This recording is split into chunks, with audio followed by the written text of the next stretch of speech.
If you are unable to convince better to confuse. ఈ confuse చేయటం చంద్రబాబు నాయుడు గారు ఇప్పుడు తీసుకున్నాడు. మేమేమో కన్విన్సింగ్ మెకానిజంలో ఉన్నాం. అసలు what is land titling act? దీనిలోకి వెళితే రవి అస్తమించిన బ్రిటిష్ సామ్రాజ్యవాదులు ఈ దేశాన్ని 200 సంవత్సరాలు పరిపాలించారు అని చెప్పుకుంటాం హిస్టరీలో. మీరు బిపిన్ చంద్ర మోడర్న్ ఇండియా చూస్తే స్వతంత్ర పోరాటంలో బ్రిటిషర్స్ ఎలా పరిపాలించారు, పోయేటప్పుడు ఏం జరిగింది అని చూసినప్పుడు ఈ దేశం మొత్తం ఫెడరల్ సిస్టంలో ఉండి అనేకమైన సంస్థానాధీశులు కానీ, ప్రాంతాలు కానీ, రాజులు కానీ, చక్రవర్తులు కానీ, లేకపోతే ప్రకటించుకున్నట్టు భూస్వామ్య వ్యవస్థ కానీ, వీటన్నిటిని కలిపి ఒక రాజ్యాంగం కిందకి, ఒక ప్రజాస్వామ్యం కిందకి తెచ్చినప్పుడు బ్రిటిష్ వాళ్ళు ఈ దేశంలో వాళ్ళు పరిపాలించే ప్రాంతాల్లో కొంత ల్యాండ్ సర్వే చేశారు. మీరు చూడండి, రెవెన్యూ సిస్టంలో ప్రతిదీ లోపమే. అంటే 76 సంవత్సరాలు అయిపోయాయి. ఎప్పుడో బ్రిటిష్ వాళ్ళు చేసినటువంటి ఈ ల్యాండ్ సర్వే ఏదైతే ఉందో, డాక్టర్ బాబాసాహెబ్ అంబేద్కర్ గారు ఈ దేశానికి రాజ్యాంగాన్ని రచించే క్రమంలో ఆయన చెప్తాడు, ఈ అంతరాలు ఉన్నటువంటి ఈ సమాజాన్ని, లేకపోతే ఇన్ని కులాలు, ఇన్ని మతాలు, ఇన్ని ప్రాంతాలు, ఇన్ని భాషలు, ఇంత గ్యాప్స్ ఉన్నటువంటి ఈ దేశాన్ని ఒకటిగా చేయాలంటే మొట్టమొదట చేయాల్సింది ఏంటంటే ల్యాండ్ సర్వే చేయండి. సోషలిస్టిక్ ప్యాటర్న్లో ఈ దేశం నడవాలంటే కొంతమంది వ్యక్తుల చేతుల్లో దేశంలో భూమి ఉండిపోయింది. కాబట్టి ఈ భూమి సంస్థానాధీశుల చేతుల్లో ఉందా, ఈ భూమి భూస్వాముల చేతుల్లో ఉందా, ఈ భూమి పెట్టుబడిదారి వాడి చేతుల్లో ఉందా, మిగతా ప్రజలందరూ కూడా 80% ప్రజలకి ఏమీ లేకపోతే ఎప్పటికైనా సరే విప్లవాలు వస్తాయని ఆయన చెప్పినటువంటి దాన్ని ల్యాండ్ సర్వే జరగాలని డాక్టర్ బాబాసాహెబ్ అంబేద్కర్ రాజ్యాంగం ఇచ్చినప్పుడే చెప్పాడు. కానీ అన్ఫార్చునేట్, ఈ దేశంలో 76 సంవత్సరాలుగా అనేకమైనటువంటి రాజకీయ పార్టీలు పదవుల్లోకి వచ్చాయి. ఒక్కడు కూడా ల్యాండ్ సర్వే చేయలేదు.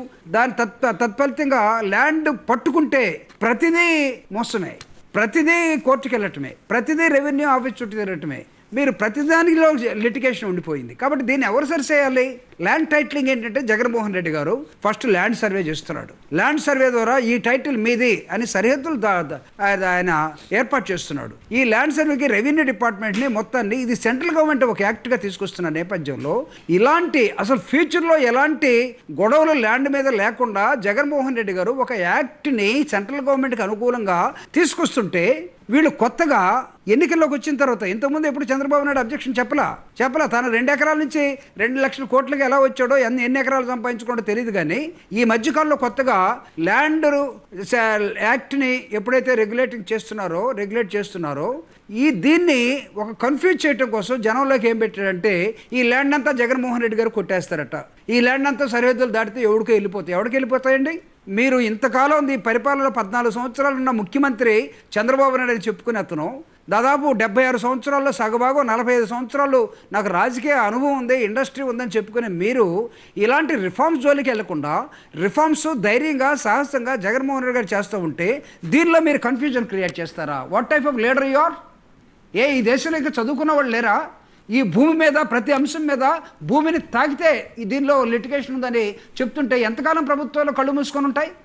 అంటే ఒకటి ధైర్యం చేసి ఈ ల్యాండ్ సెటిల్మెంట్ కోసం, లేకపోతే ల్యాండ్ రిజిస్ట్రేషన్ యాక్ట్ కోసం ల్యాండ్లో రిఫార్మ్స్ తీసుకురావాలని ఒక ప్రయత్నం చేస్తూ ఉంటే ఆయన్ని ఖండిస్తారా మీరందరూ?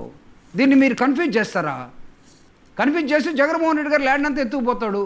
ఎవరు ల్యాండ్ ఎత్తుకుపోయాడు జగన్మోహన్ రెడ్డి గారు ఇంతకుముందు? మీరు కదా. ఈవెన్ అమరావతిలో కూడా పేదవాళ్ళకి ఇళ్ల స్థలాలు ఇవ్వండి వద్దనింది, లేకపోతే 33,000 ఎకరాలు మొత్తం కొంతమంది దగ్గర తీసుకొని దాని మీద బిజినెస్ చేసేది మీరు కదా. ఓకేనిస్తే ఒక రిఫార్మ్ తీసుకొస్తూ ఉంటే ఆ రిఫార్మ్ను మీరు ఆంధ్రప్రదేశ్లో ఇది కొట్టేయడానికి అంటే ప్రజలు నమ్ముతారా? రైతులు లేరా? భూమిని నమ్ముకున్నటువంటి కూలీలు లేరా? లేకపోతే భూమి గల ఓనర్స్ లేరా? వాళ్ళందరూ ఏం కోరుకుంటారు? క్లియర్ టైటిల్ కావాలని కోరుకుంటారు. జగన్మోహన్ రెడ్డి గారు క్లియర్ టైటిల్ ఇవ్వడం కోసం ప్రయత్నం చేస్తున్నాడు. క్లియర్ టైటిల్ లేకుండా నువ్వు ఎంతకాలం రాజ్యం వెళ్తావు, ఎంతకాలం వేలేవు?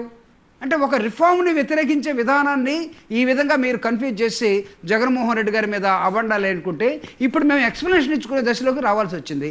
Yes, we'll give explanation. We know everything what is happening in this state or in this country.